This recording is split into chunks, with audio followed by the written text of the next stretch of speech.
Proverbio del día, busquemos la sabiduría. Comentario a Proverbio 26 de bendición. Versículo 1. Los necios malvados, que no tienen ceso ni gracia, son a veces puestos en sitios de honor, poder y responsabilidad. Eso es un absurdo, una grave inconveniencia. Cae tan mal como la nieve o la lluvia en tiempo de siega, pues estorba a los labradores y echa a perder los frutos del campo cuando están a punto para ser recogidos. Versículo 2. El que es maldecido sin causa, sea mediante furiosas imprecaciones o mediante solemnes anatemas, no recibirá de ello más daño que el que causa un pájaro que revolotea en torno a la cabeza de una persona. Así David no recibió daño alguno, al contrario de las maldiciones que le lanzó Goliat, 1 Samuel 17:43, ni de las que le lanzó Simef, 2 Samuel 16:5 y siguiente. Versículo 3.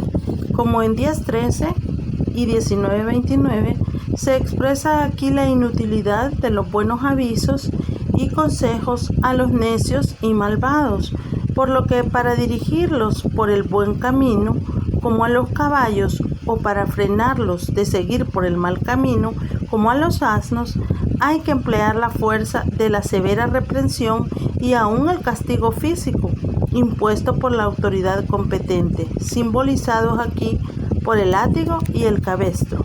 Versículos 4 y 5. Estos dos versículos parecen recomendar actitudes contradictorias, pero no es así. Se trata de circunstancias diferentes en las que un hombre prudente sabrá tratar al necio de forma también diferente. El proverbio viene a decir: si el necio se jacta, no le respondas jactándote tú también.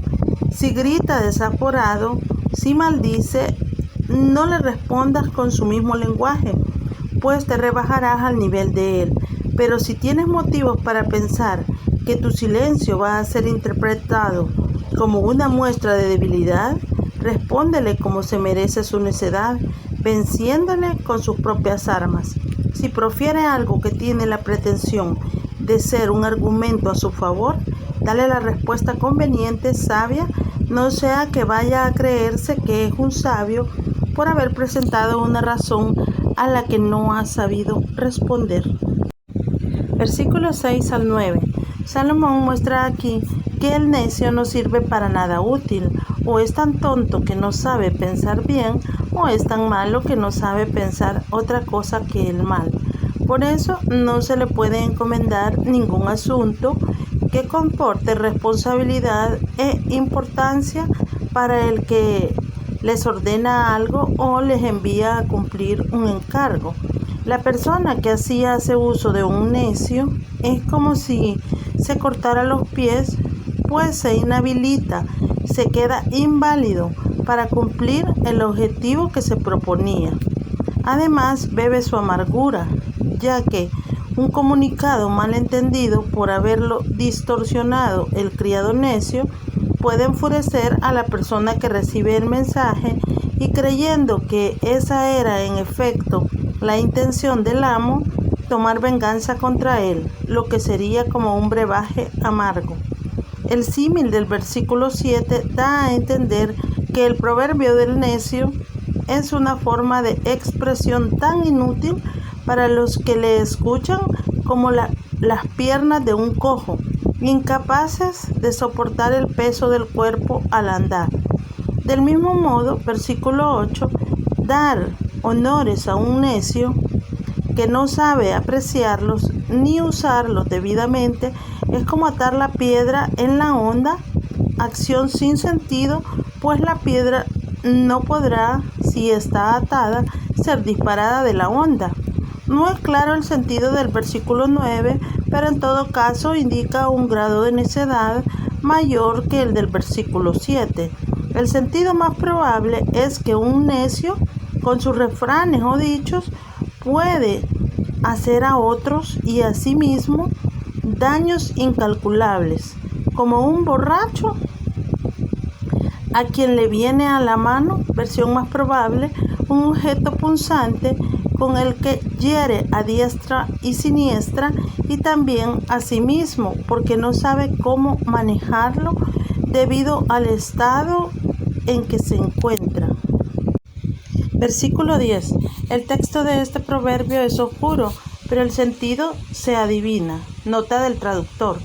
Creo que la explicación mejor, similar a la versión que al margen ofrece la Biblia de las Américas, es la que da J.J. Serrano. El sentido del proverbio es claro. El jefe o maestro, que como el nombre y la antítesis del verso suponen es sabio, sabe y puede hacerlo todo, esto es, todo lo que pertenece a su oficio. Pero el necio es tan inútil para todo como puede serlo un cualquiera para un trabajo determinado que desconoce. Por eso se dice que alquilar al necio es como alquilar al desconocido, al ignorante, o como dice el texto, al transeúnte. Versículo 11. En principio, el proverbio se refiere al necio que repite sus necedades, como el perro que, siendo sin sentido, vuelve a comer lo que vomitó por resultarle indigesto. San Pedro alude a esto, 2 de Pedro 2:22, para referirse a los pecadores que, convictos de pecado, pero no debidamente arrepentidos de él, vuelven al pecado a pesar de lo dañoso que les había resultado. Versículo 12.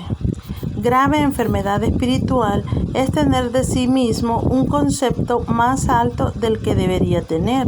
Romanos 12:3. De ahí la exhortación de 3:7 a no ser sabio en la propia opinión, pues induce a la persona al fanatismo, al orgullo y a la crítica insana. Más esperanza hay del necio que de él, porque el necio tiene la posibilidad de aprender, pero el que se cree sabio no tiene remedio, pues no sabe que le queda mucho por aprender. Ver 1 Corintios 8:2. Versículos 13 al 16. Esta porción vuelve a tomar el tema del perezoso. El versículo 13 repite con una ligera variante el proverbio de 22:13. El versículo 14 bajo el símil de la puerta que gira sobre sus goznes, unas veces a la derecha, otras veces a la izquierda, según se entra o se sale, pero sin salirse de quicio ella misma. Describe al perezoso dando vueltas en la cama, se halla cómodo en ella y cuando se cansa de estar echado de un lado se da vuelta al otro lado, pero sin salirse de ella, aunque esté ya muy avanzado el día y haya trabajo que hacer. El versículo 15 es casi idéntico al proverbio 19:24, con la variante aquí de se cansa, como si el esfuerzo para llevarse la mano a la boca le resultase demasiado fatigoso. El versículo 16 nos recuerda los proverbios que ya hemos visto, 3:7, 26:5 y en el versículo 12 de este mismo capítulo. Pero este perezoso del que aquí se habla es el mayor necio que pueda darse, pues se cree más sabio que 7 hombres lo suficientemente sabios para saber aconsejar con prudencia. Compárese con 27:11b. El número 7 indica un número considerable.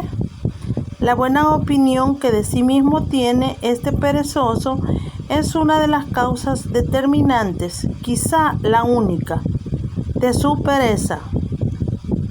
No se esfuerza por adquirir la sabiduría porque piensa que es ya suficientemente sabio. Si al menos se detuviese a examinarse a sí mismo, se daría cuenta de su ignorancia. Versículo 17.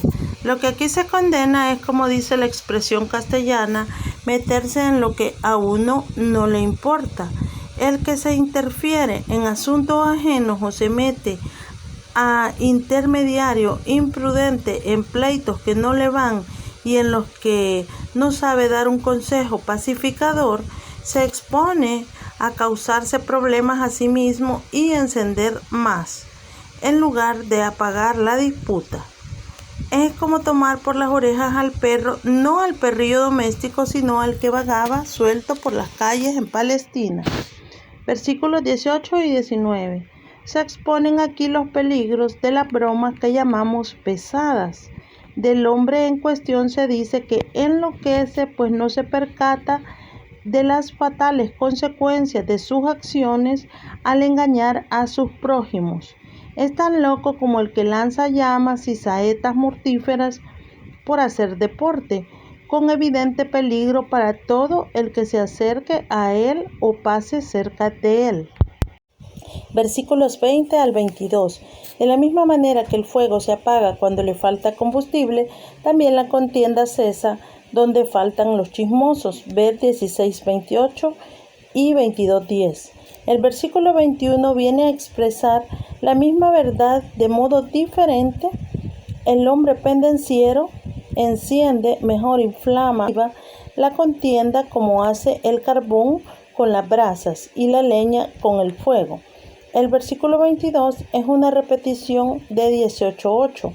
Estas repeticiones tienen por objeto, con sana pedagogía, poner de relieve el tremendo daño que causan los que gustan de llevar chismes de un lado a otro, revelando secretos, dando malas interpretaciones a lo que otros dicen, insinuando malas ideas y malas intenciones con respecto a personas que son completamente inocentes o al menos no tan malas como estos las presentan. En fin, son incendiarios que por el bien de la misma sociedad deberían ser tenidos a raya, pues dan fatales heridas al amor y al afecto fraternal. Segunda de Pedro 1:7. Que deben reinar entre los creyentes. Cuanto menos tratemos con tales personas, mejor, porque es muy difícil evitar pendencias con quienes son pendencieros de oficio. Versículo 28. Hay dos clases de mentiras igualmente detestables. 1. La lengua mentirosa, que odia al que ya es su víctima, la aflige con reproches y calumnias porque la odia. No lo disimula, le hace daño porque la odia y así lo reconoce descaradamente. 2. La boca lisonjera, es decir, aduladora, que actúa solapadamente, la víctima no sospecha nada malo y se perjudica a sí misma por dar crédito a los halagos y cumplidos que le hacen, con lo que es empujada de modo suave pero fuerte hacia el precipicio.